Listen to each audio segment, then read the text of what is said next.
Selamat pagi Bapak Ibu, saudara-saudari yang dikasihi Tuhan Yesus Kristus. Pada hari ini kita mengingat kembali bagaimana pengorbanan Kristus di atas kayu salib. Dia sudah selamatkan kita, Dia sudah tebus kita. Itulah harga keselamatan yang kita terima. Haleluya.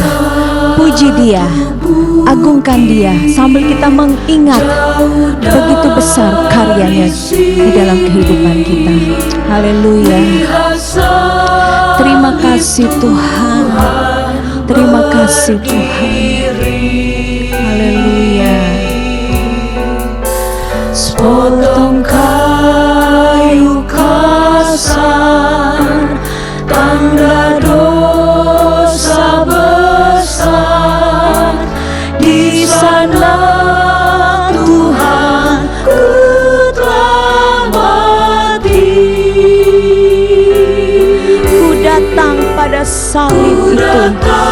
Kita mau ingat kembali bagaimana pengorbanan Kristus yang begitu besar untuk kita. Haleluya. Cintanya Tuhanku yang ku jatuh pada kakinya,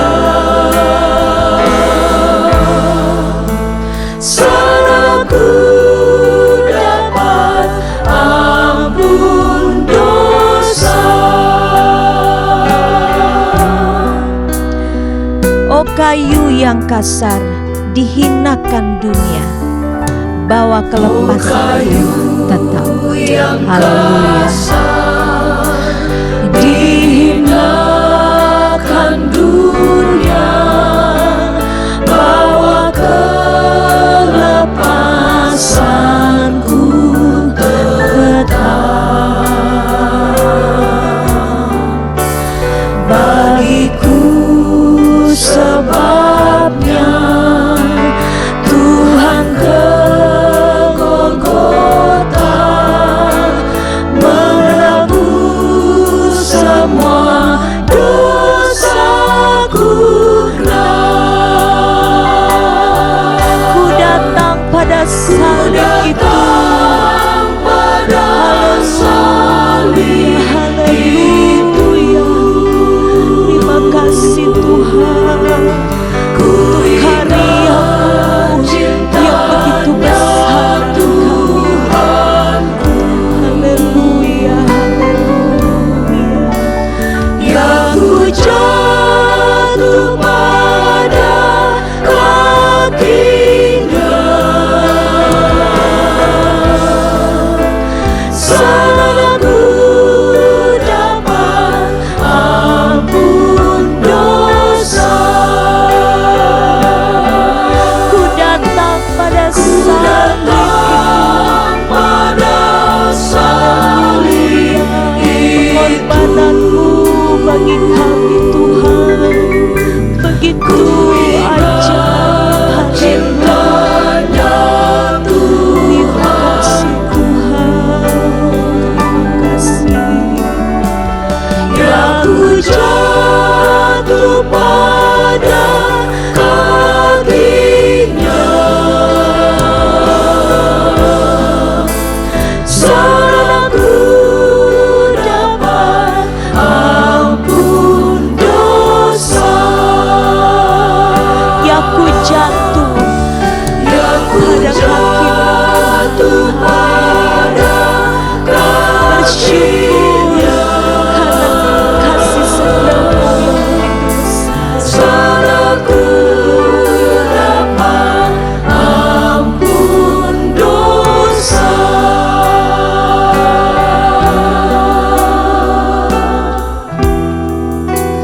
Haleluya, haleluya.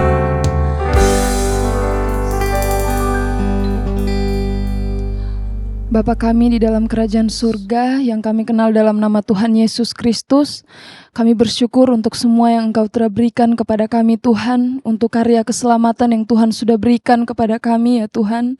Dan itu sebabnya kami ingin mengerjakan karya keselamatan-Mu saat ini, kami ingin beribadah kepada Engkau. Tuhan tolong kami dimanapun kami berada, kami ingin diberkati melalui ibadah yang akan kami laksanakan ini. Tuhan hadirlah bersama-sama dengan kami, dimanapun kami ada, siapapun yang menyaksikan tayangan ini, kami percaya kami sama-sama diberkati oleh Engkau. Hadirat Allah bersama-sama dengan kami sama-sama dengan bebas Tuhan untuk memuji dan memuliakan nama-Mu. Kami ingin dibaharui kuat kembali oleh Engkau ya Tuhan. Itu sebabnya Tuhan tolong bersama-samalah dengan kami untuk kami dapat menikmati hadirat Tuhan. Terima kasih Tuhan, kami memulaikan ibadah ini di dalam nama Tuhan Yesus Kristus. Haleluya. Amin. Haleluya, puji nama Tuhan. Saya undang kita semua bangkit berdiri. Kita mau bersuka cita karena kita adalah umat-umat ketebusan Allah. Amin. Kita adalah umat Tuhan yang sudah diselamatkan karena cintanya Allah. Haleluya. Cinta Allah. Amin. Cinta Allah yang tebuskan saya dari dosa. Heranlah cintanya Allah. Cinta Allah. Cinta Allah yang tebuskan saya dari dosa. Heranlah cintanya Allah. Cinta Allah.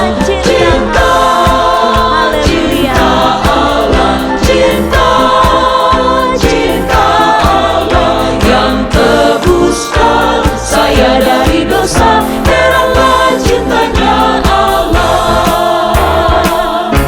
Katakan, heran besar Tuhan cinta kepadaku. Heran besar Tuhan cinta kepadaku. Haleluya. Dia sengsara ganti saya. Hirang besar dia bilang jangan takut, ku sertamu selamanya.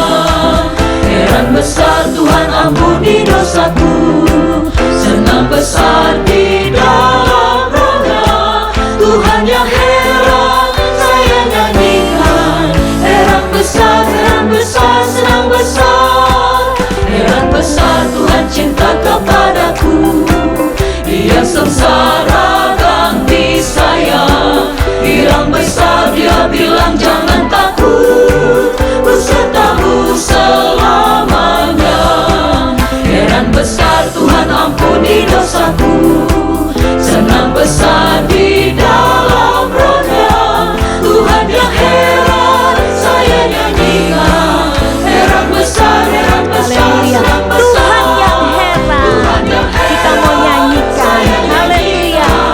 Heran besar, senang besar. Bila ku ingat cinta Tuhanku, ku tidak mau mundur lagi. Amin. Bila ku ingat cinta Tuhanku, ku tidak mau mundur lagi. Bila ku ingat cinta Tuhanku, ku tidak mau mundur lagi. Sungguh tidak mau, ku tidak mau mundur lagi. Sungguh tidak mau, ku tidak mau mundur lagi. Bila ku ingat cinta Tuhanku, ku tidak mau mundur lagi.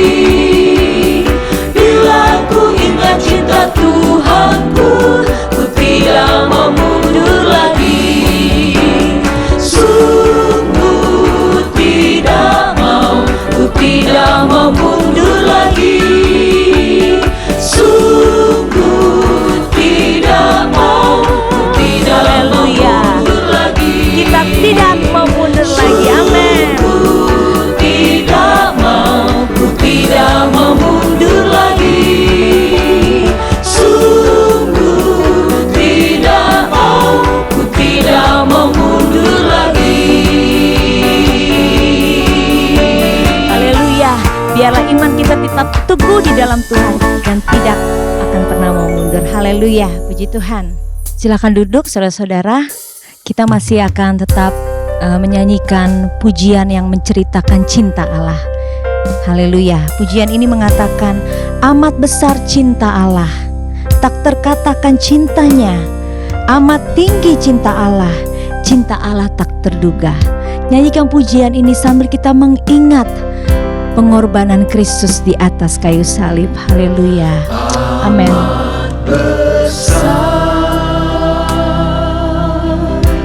Cinta Allah tak terkatakan cintanya amat tinggi cinta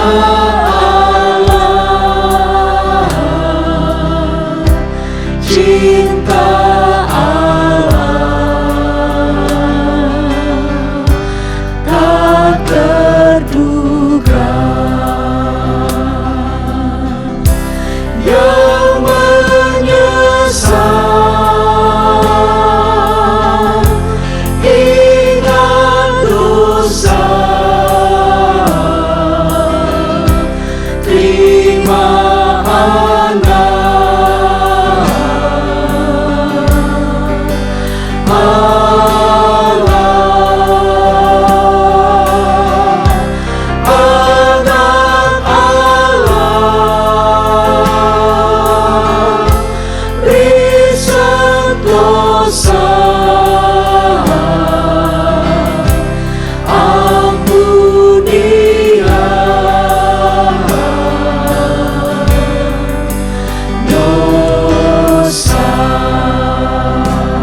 Cinta Allah kaya suci. kaya suci kuat dan tak terduga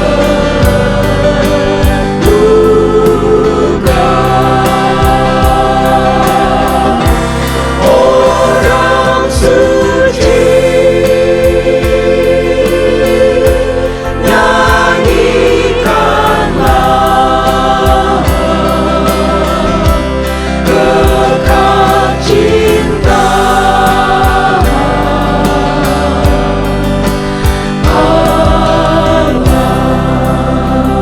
Biarpun lautan penuh tinta dan langit bagaikan kertas, biarpun semua tangkai pena dipakai untuk menulis, menceritakan cinta Allah, tinta akan habis. Haleluya. Begitu besarnya cinta Tuhan. Haleluya. Terima kasih. Terlalu besar Tuhan. Cinta-Mu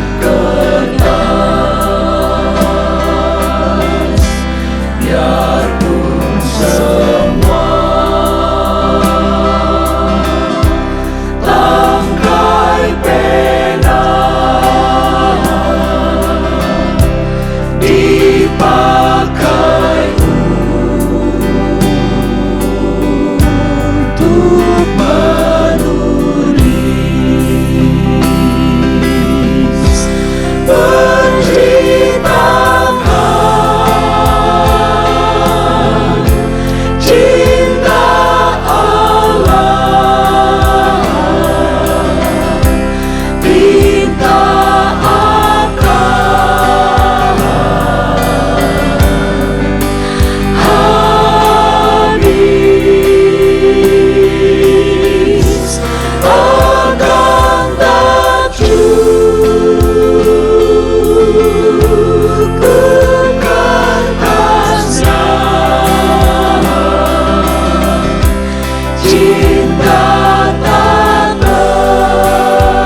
suci nyanyikanlah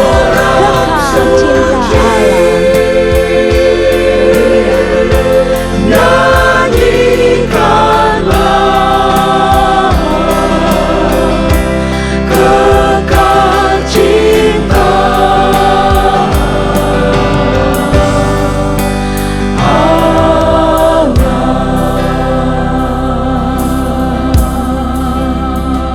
Haleluya. Cinta Allah begitu besar. Kita mau selalu ingat cinta Tuhan dan pengorbanan Tuhan di dalam kehidupan kita. Amin. Saya undang kita semua bangkit berdiri kembali. Kita mau datang kepada Juru Selamat penebus kita dengan hati yang bersyukur. Bahkan dengan segenap hati kita, dengan segenap jiwa, kita mau menyembah Dia. Kita mau datang dan sambil mengingat bagaimana karya Kristus, pengorbanan Kristus di kayu salib yang sudah selamat kita. Dengan segenap hati, dengan segenap jiwa. Haleluya. Dengan kekuatanku, kita mau sembah Dia. Haleluya. Terima kasih Tuhan. dengan kekuatanku Haleluya, haleluya. ku sembah Kau Terpujilah Engkau Tuhan. Engkau Allah yang kudus. dalam kekudusanmu. Ku angkat tanganku, ku rindu selalu dalam hadirat-Mu. Sebab Engkau yang Sebab Engkau yang anak domba layak Kristus. anak domba Allah, darah-Mu tercurah di atas Kalvari. Sebab Engkau yang layak terima pujian, hormat dan kuasa sekarang dan selamanya. Dengan segenap hati, dengan segenap jiwa, dengan kekuatanku, ku sembah Kau Tuhan dalam kekudusan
Puji Tuhan.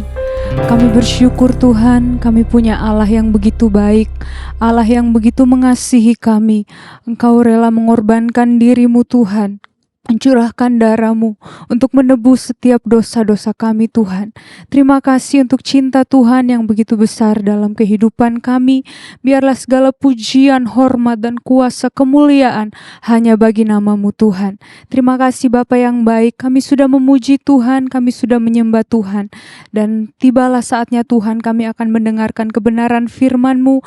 Biarlah Tuhan yang berbicara melalui mulut bibir hamba-Mu.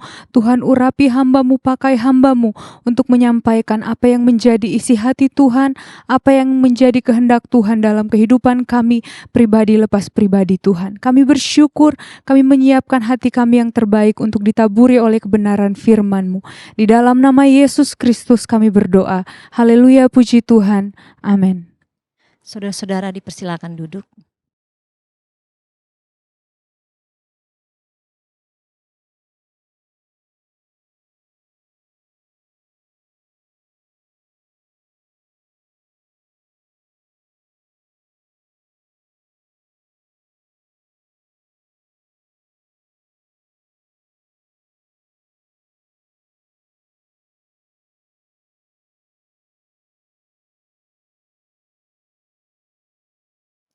Puji Tuhan, salam sejahtera dalam kasih Tuhan Yesus Kristus. Berjumpa lagi kita di dalam kemurahan Tuhan. Segala pujian dan kemuliaan hanya bagi Tuhan Yesus Kristus.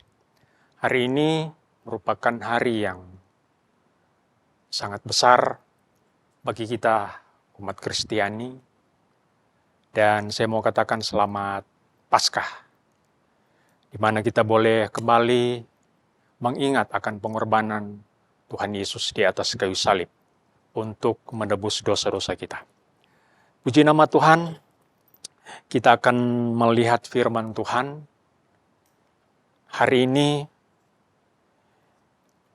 kita akan melihat satu tema, yaitu harga keselamatan manusia. Kita akan membaca di dalam Injil Yohanes, pasal 19, ayatnya yang ke-30. Injil Yohanes 19, ayatnya yang ke-30 berbunyi demikian. Sesudah Yesus meminum anggur asam itu, berkatalah ia, sudah selesai. Lalu ia menundukkan kepalanya dan menyerahkan nyawanya. Bapak, Ibu, saudara-saudara yang dikasihi oleh Tuhan Yesus Kristus yang ada di rumah sekarang, hari ini merupakan hari yang sangat istimewa, di mana kita kembali boleh merayakan hari kematian Tuhan Yesus Kristus di atas kayu salib untuk menyelamatkan kita manusia yang berdosa. Seringkali kita, orang-orang yang percaya, merayakan hari kematian Tuhan Yesus itu. Kadangkala kita tidak memahami sesungguhnya apa arti Yesus tergantung di atas kayu salib. Apa arti Yesus mati bagi kita? Bapak Ibu yang dikasihi oleh Tuhan, sejak manusia yang pertama jatuh ke dalam dosa, manusia yang pertama ini diusir dari Taman Eden, tamannya Allah. Manusia terusir, manusia tenggelam di dalam kehidupan dosa. Kalau kita boleh bertanya, sejauh mana kita terpisah dari Allah ketika manusia itu terusir di Taman Eden? Sejauh mana kita terpisah dari Allah? Sejauh mana kita tenggelam di dalam lumpur dosa? Firman Tuhan berkata di dalam Roma pasalnya yang ke-6, ayat yang ke-23, upah dosa adalah maut. Upah dosa berujungnya itu adalah maut. Di dalam 1 Petrus pasalnya yang kedua, kita akan melihat firman Tuhan ini 1 Petrus pasal 2 ayatnya yang ke-24. 1 Petrus 2 ayat yang ke-24 berbunyi demikian. Ia sendiri telah memikul dosa kita di dalam tubuhnya di kayu salib, supaya kita yang telah mati terhadap dosa hidup untuk kebenaran. Ada satu kalimat di sini yang harus kita perhatikan. Telah mati terhadap dosa. Orang yang jatuh di dalam dosa, itu artinya dia telah mati. Sesuai dengan ayat ini. Telah mati. Ketika manusia berdosa, dia artinya mati.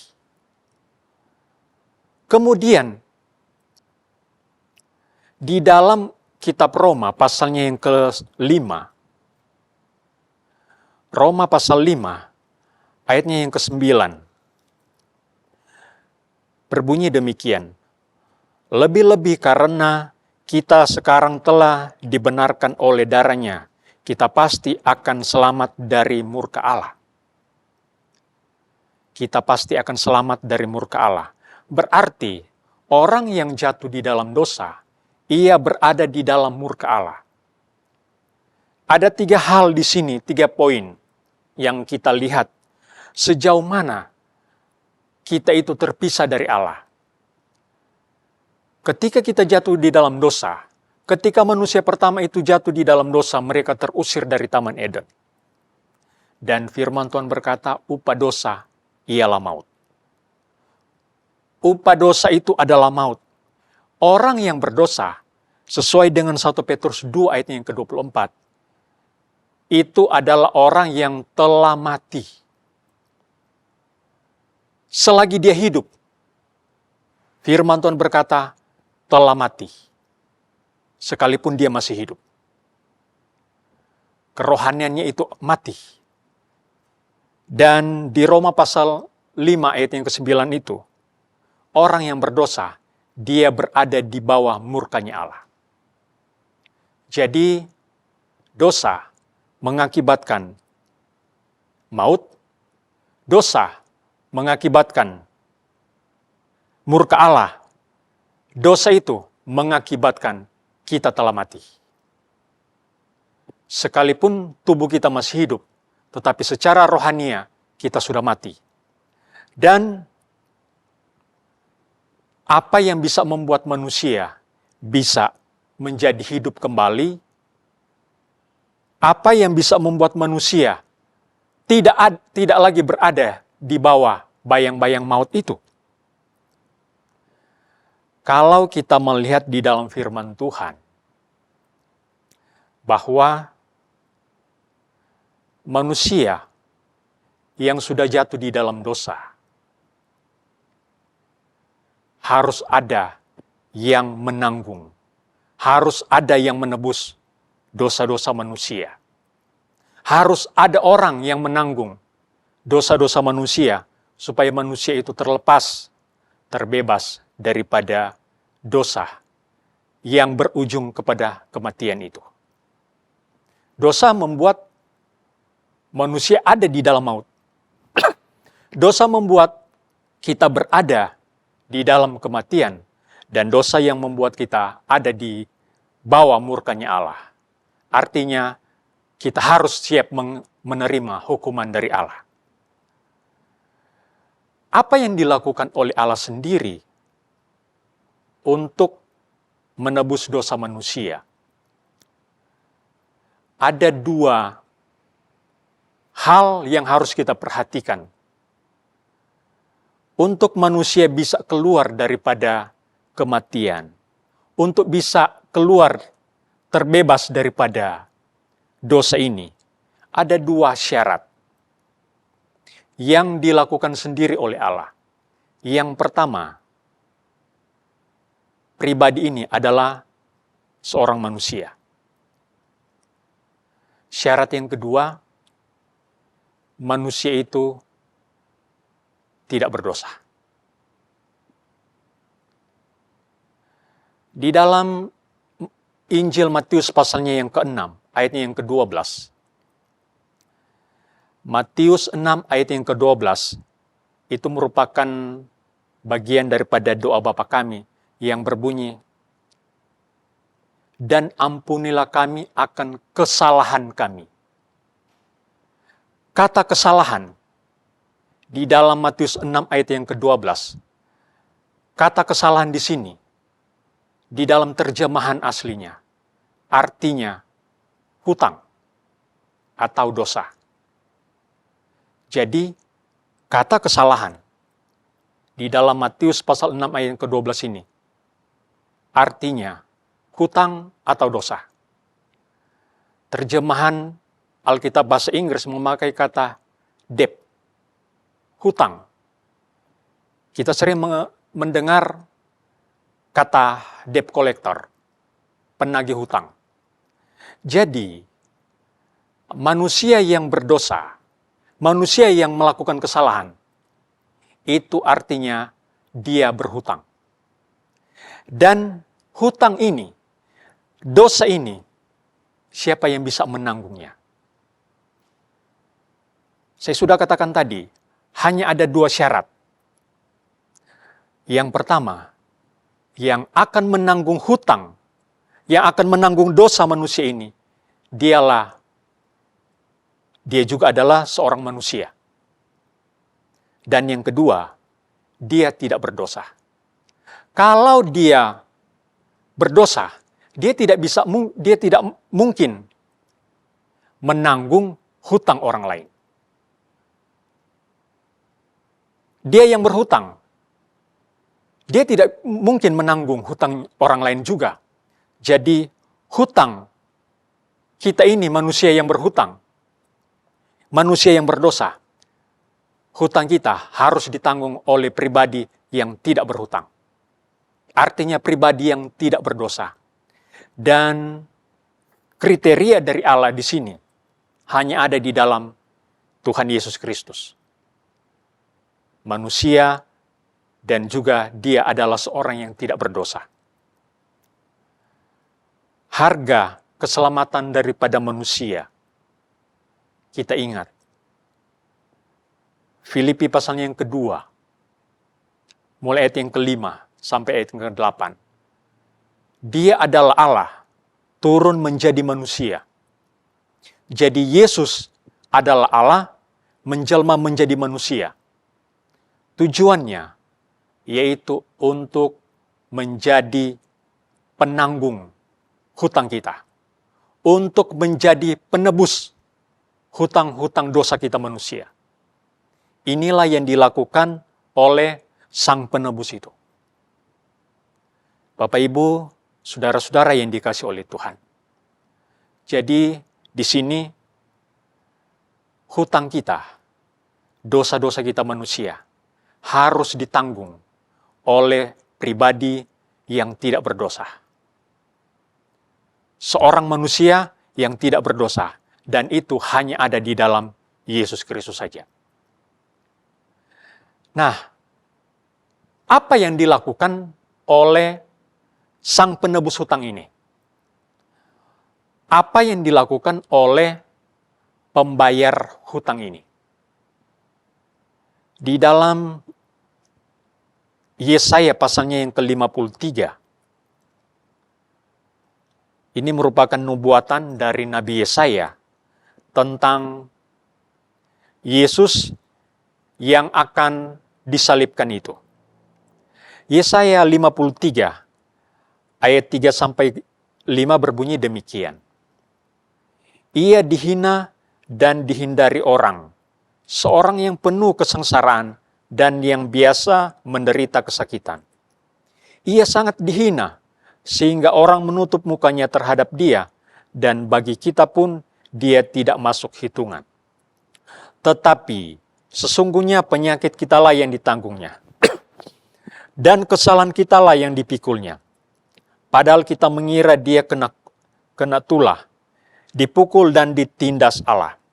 Tetapi dia tertikam oleh karena pemberontakan kita. Dia diremukkan oleh karena kejahatan kita. Ganjaran yang mendatangkan keselamatan bagi kita ditimpakan kepadanya, dan oleh bilur-bilurnya kita menjadi sembuh. Ini merupakan nubuatan Nabi Yesaya. Dia menceritakan bagaimana sepak terjang daripada Yesus, bagaimana Yesus itu ketika dia akan menanggung dosa manusia, ketika Yesus harus menanggung hutang dosa kita, dia tertikam karena pemberontakan kita. Dia dihina, dihindari orang, kata firman Tuhan. Dia diremukan karena kejahatan kita. Inilah yang terjadi di dalam Yesus. Inilah yang terjadi kepada seorang yang menanggung hutang-hutang dosa kita. Dia ditikam, dia diremukkan, bahkan orang menutup muka terhadap dia. Dia dihina dan dihindari orang, kata firman Tuhan. Apa yang dikatakan oleh firman Tuhan ini, tetapi dia tertikam oleh karena pemberontakan kita. Yesus ditikam oleh karena pemberontakan kita manusia. Jadi, dosa yang dilakukan oleh manusia, kalau kita lihat betapa kejamnya dosa itu, ada di bawah hukuman Allah, berada di bawah murkanya Allah, dosa itu mengelahirkan maut, kemudian orang yang berdosa itu, dia telah mati, kata firman Tuhan. Dan di sini dinubuatkan oleh Nabi Yesaya. Yesus melakukan itu oleh karena pemberontakan kita. Yesus tertikam oleh karena kejahatan kita. Bahkan Yesus dihindari oleh orang. Tetapi dia jalani semuanya itu untuk menanggung dosa-dosa kita. Untuk membayar hutang-hutang kita yang tidak mungkin dibayar oleh kita manusia. Kita yang berdosa, kita tidak mungkin menanggung, bisa membayar dosa-dosa kita itu. Bapak Ibu, saudara-saudara yang dikasihi oleh Tuhan. Jadi kita boleh melihat di dalam firman Tuhan ini, nubuatan dari Nabi Yesaya, bagaimana pengorbanan dari sang penebus itu. Begitu hina dia. Dia dihindari oleh orang. Kata firman Tuhan, dia seperti bukan anak manusia lagi. Wajahnya seperti bukan manusia lagi. Dia lakukan semuanya itu karena mengasihi kita manusia. Dan apa yang dilakukan oleh Yesus di sini? Kita kembali ke ayat pokok kita hari ini. Sebelum Yesus mati, dia berkata, sudah selesai. Apa yang selesai di sini? Hutang kita selesai. Dibayar dengan lunas oleh darah Yesus. Sudah selesai. Pelanggaran-pelanggaran kita, kesalahan-kesalahan kita manusia, dosa-dosa kita manusia, sudah ditanggung oleh Tuhan Yesus di atas kayu salib. Sudah selesai, sudah genap. Itulah pengorbanan Yesus di atas kayu salib. Jadi, Bapak Ibu yang dikasihi oleh Tuhan, kalau kita melihat apa yang dilakukan oleh Yesus, kita boleh berkata, dengan apa akan kubalas kepada Tuhan apa yang telah dia lakukan di atas kayu salib? Kita coba renungkan, dengan apa kita akan membalas kebaikan Tuhan, pengorbanan Tuhan itu di atas kayu salib? Dan kalau kita bertanya, sejauh mana harga penebusan itu? Yesus sudah tergantung di atas kayu salib. Dia dikatakan oleh Nabi Yesaya, firman Tuhan lewat Nabi Yesaya di sini, yang dinubuatkan. Dia tertikam karena pemberontakan kita. Dia dihindari banyak orang. Wajahnya itu seperti bukan manusia lagi. Dia menderita karena kita. Karena dia mengasihi kita. Apa yang harus kita lakukan untuk membalas segala kebaikan Tuhan? Kita renungkan bersama. Apa yang harus kita lakukan untuk membalas segala kebaikan Dia? Sejauh mana harga penebusan itu? Kalau kita boleh bertanya, sejauh mana harga penebusan yang dilakukan oleh Yesus? Di dalam 1 Petrus 1 ayat 18-19 berbunyi demikian. Sebab kamu tahu bahwa kamu telah ditebus dari cara hidupmu yang sia-sia yang kamu warisi dari nenek moyangmu. Itu bukan dengan barang yang fana, bukan pula dengan perak atau emas, melainkan dengan darah yang mahal, yaitu darah Kristus yang sama seperti darah anak domba, yang tak bernoda dan tak bercacat. Kita ditebus dengan darah yang mahal. Bukan dengan emas atau perak, bukan dengan barang yang berharga, tetapi dengan darah yang mahal, darah yang tidak bercela, darah yang tidak bernoda. Siapa yang bisa mengukur dengan materi darah yang mahal itu? Darah yang tidak bercela, darah yang tidak bernoda itu, yaitu darah anak domba Allah. Ini merupakan harga yang Yesus berikan, yang Yesus bayar, menebus hutang-hutang dosa kita, yaitu dengan harga yang mahal. Harga dari darah anak domba Allah yang tidak bercela dan tidak bernoda itu. Puji nama Tuhan. Ketika kita telah terbebas, terlepas daripada hutang-hutang kita, daripada dosa kita itu, apa yang dikatakan oleh firman Tuhan? Ibrani pasal 10, ayat 19. Ibrani 10 ayat yang ke-19. Jadi saudara-saudara, oleh darah Yesus kita sekarang penuh keberanian dapat masuk ke dalam tempat kudus. Oleh darah Yesus sekarang kita penuh keberanian dapat masuk ke tempat kudus. Puji nama Tuhan. Oleh pengorbanan Yesus, oleh darah Yesus, kita layak berada di tempat kudus. Kemudian, di dalam Galatia pasalnya yang keempat, Galatia 4 ayat yang kelima. Galatia 4 ayat yang kelima berbunyi demikian. Ia diutus untuk menebus mereka yang takluk kepada hukum Taurat, supaya kita diterima menjadi anak. Di sini,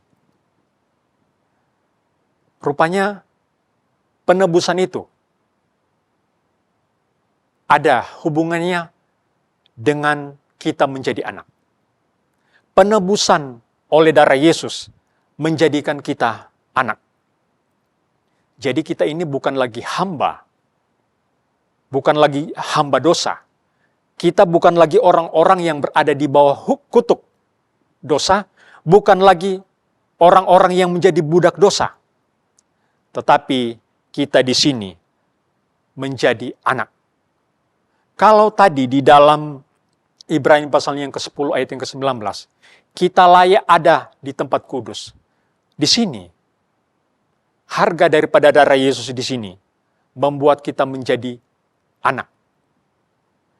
Dan apa juga yang menjadi bagian daripada anak itu di dalam Yohanes pasalnya yang pertama, ayat 12. Yohanes 1 ayat yang ke-12 berbunyi demikian. Tetapi semua orang yang menerimanya diberinya kuasa supaya menjadi anak-anak Allah, yaitu mereka yang percaya dalam namanya. Bukan hanya sekedar kita menjadi anak, tetapi kita juga diberi kuasa oleh Allah untuk menjadi anak-anaknya. Jadi, darah Yesus di sini bukan hanya membayar hutang dosa kita, tetapi darah Yesus juga di sini menjadikan kita anak dan kita diberinya kuasa. Dan kalau kita menjadi anak, apa yang dikatakan oleh firman Tuhan selanjutnya? Di dalam Roma, pasalnya yang ke-8. Roma 8, ayatnya yang ke-17.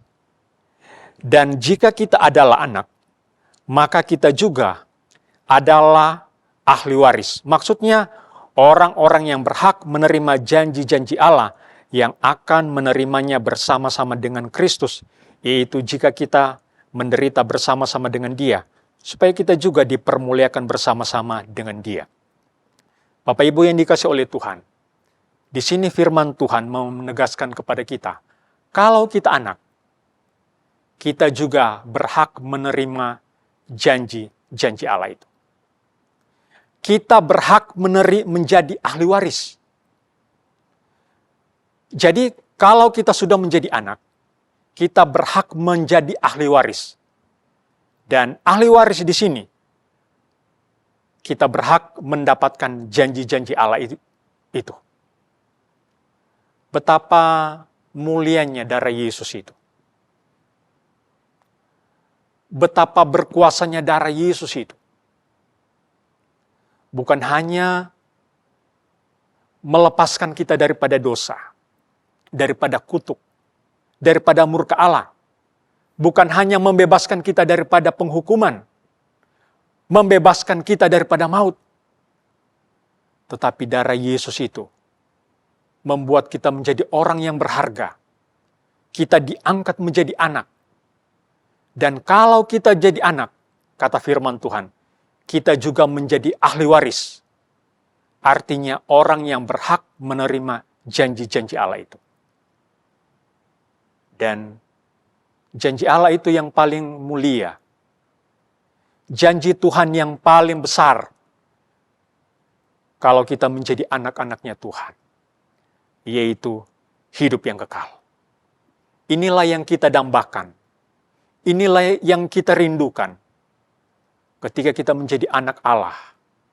Kita menjadi ahli waris. Dan di sana juga kita mendapatkan apa yang menjadi kerinduan dan apa yang menjadi janji Allah juga bagi orang-orang yang percaya kepada Dia adalah hidup yang kekal.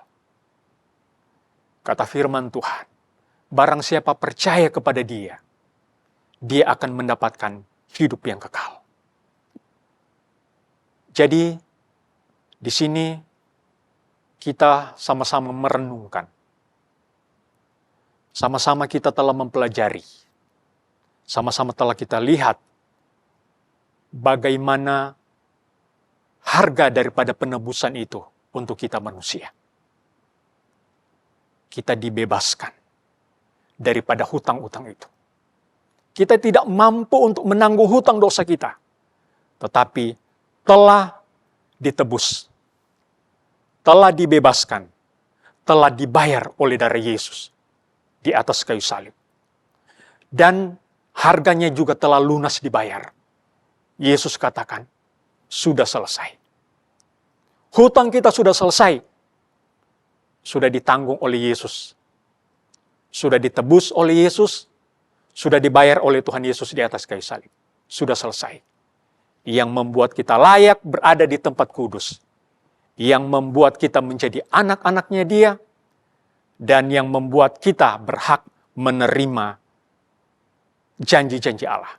Kita menjadi ahli waris, kita berhak menerima janji Allah, yaitu hidup yang kekal.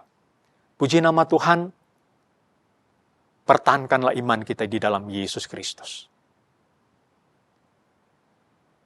Iman inilah yang akan membawa kita kepada hidup yang kekal. Sekali Yesus tetap Yesus. Ini bukan hanya slogan kita, tetapi ini menjadi pegangan kita.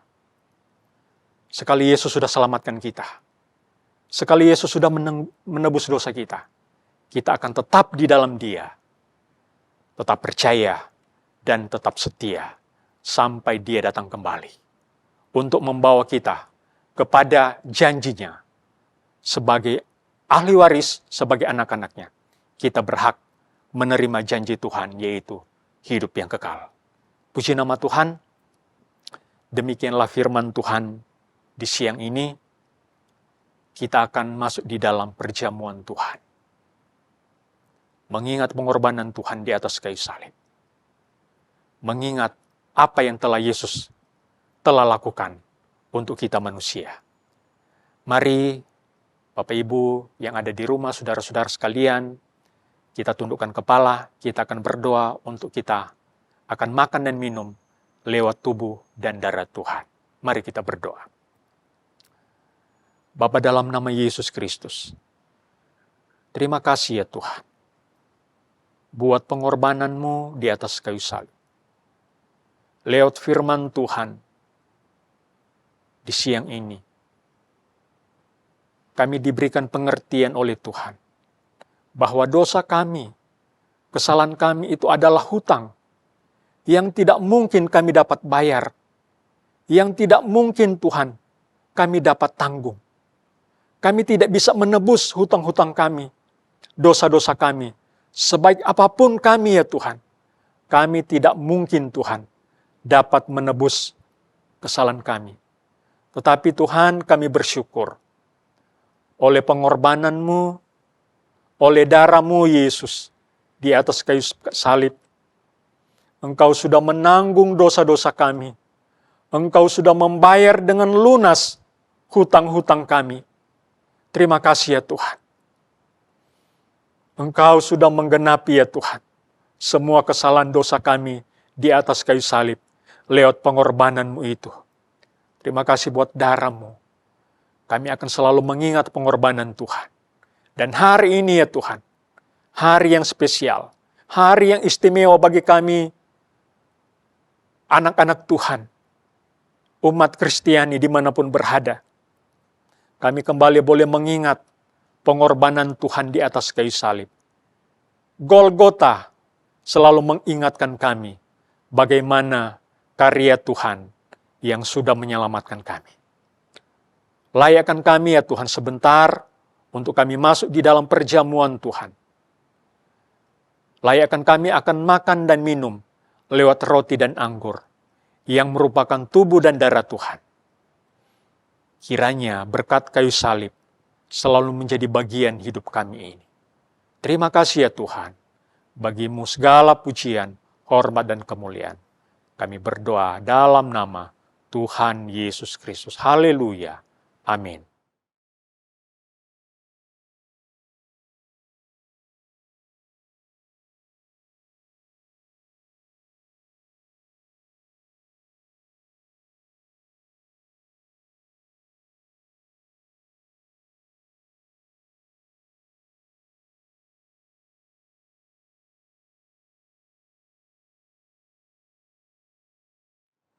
Puji nama Tuhan, Bapak Ibu, saudara-saudari yang ada di rumah. Sekarang kita akan masuk di dalam perjamuan Tuhan.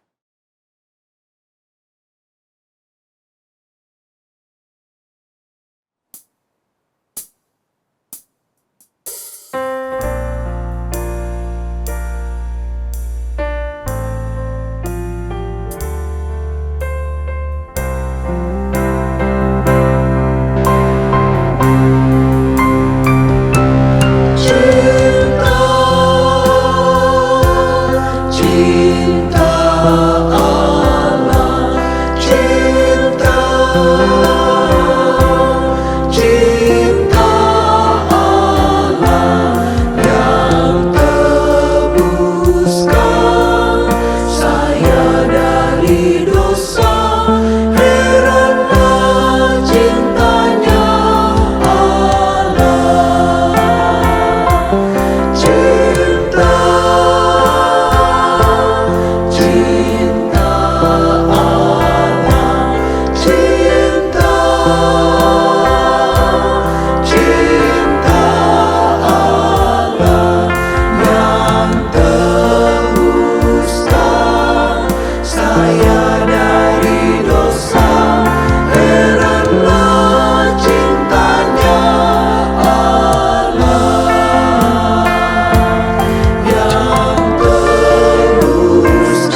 saudara-saudari yang ada di rumah.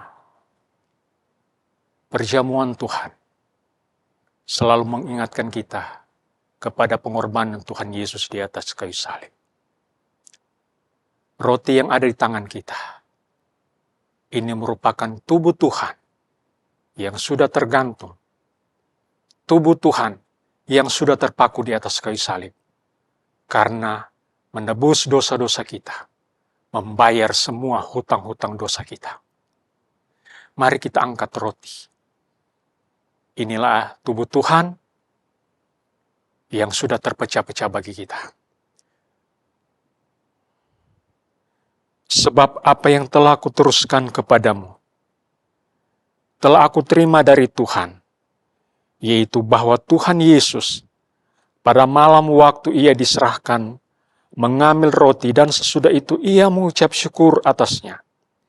Ia memecah-mecahkannya dan berkata, "Inilah tubuhku yang diserahkan bagi kamu. Perbuatlah ini menjadi peringatan akan aku." Inilah tubuh Tuhan yang sudah terpecah-pecah bagi kita. Makanlah dengan mengucap syukur. Inilah tubuh Tuhan. Dalam nama Tuhan Yesus Kristus, makanlah.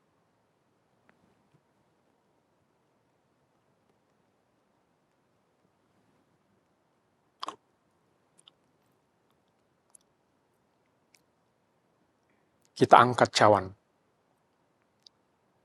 Inilah darah Yesus yang sudah mengalir menebus dosa-dosa kita. Darah yang sangat mahal. Darah yang tidak bernoda dan tidak bercela. Darah anak domba Allah, yaitu Tuhan Yesus Kristus. Demikian juga ia mengambil cawan. Sesudah makan lalu berkata, "Cawan ini adalah perjanjian baru yang dimeteraikan oleh darahku. Perbuatlah ini setiap kali kamu meminumnya menjadi peringatan akan aku. Sebab setiap kali kamu makan roti ini dan minum cawan ini, kamu memberitakan kematian Tuhan sampai ia datang." Inilah darah Yesus, darah anak domba Allah yang tidak bercela. Mari kita minum dengan mengucap syukur. Dalam nama Tuhan Yesus Kristus, minumlah.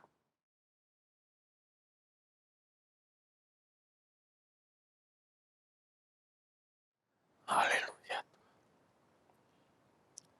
Haleluya Yesus. Terima kasih Tuhan. Buat darah. Terima kasih buat pengorbanan. Kalau ku hidup bagimu, hatiku tetap menyembahmu. Dunia tak bisa menjauhkanku dari kasih-Mu.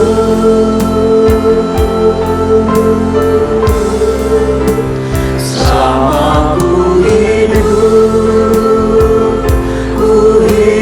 bagimu, mataku tetap memandangmu. Dunia tak bisa menjauhkanku dari kasih-Mu.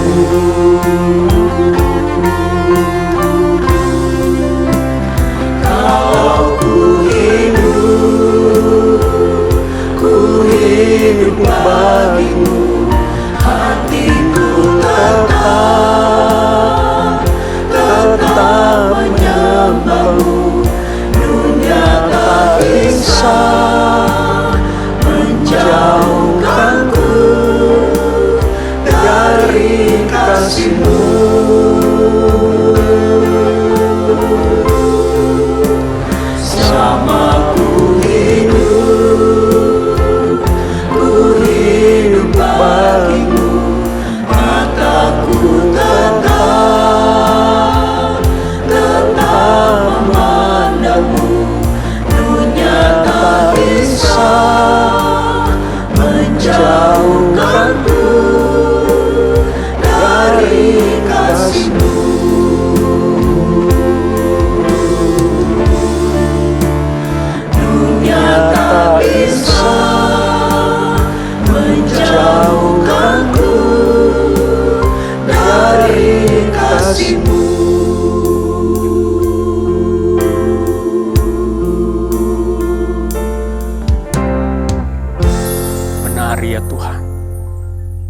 Kalau kami hidup untuk Tuhan.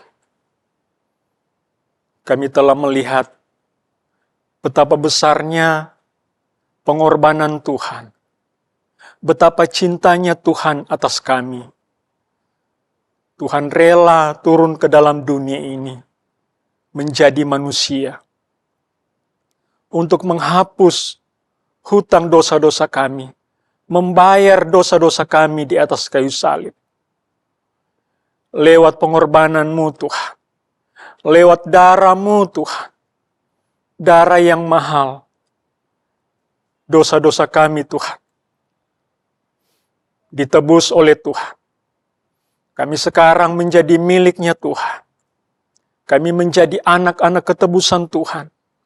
Bahkan kami Tuhan berhak menjadi ahli waris orang-orang yang menerima janji Tuhan.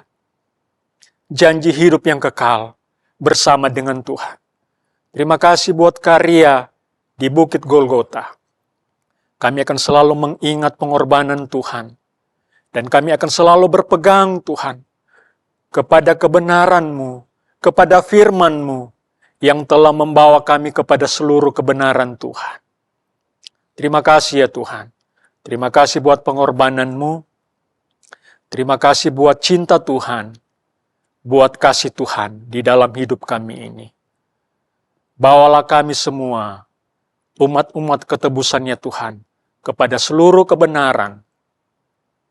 Roh hikmat dan wahyu, Tuhan nyatakan kepada kami untuk kami lebih mengenal Tuhan dengan benar. Terpuji nama-Mu ya Tuhan, biarlah melalui Paskah hari ini ya Tuhan, iman kami semakin teguh di dalam Tuhan.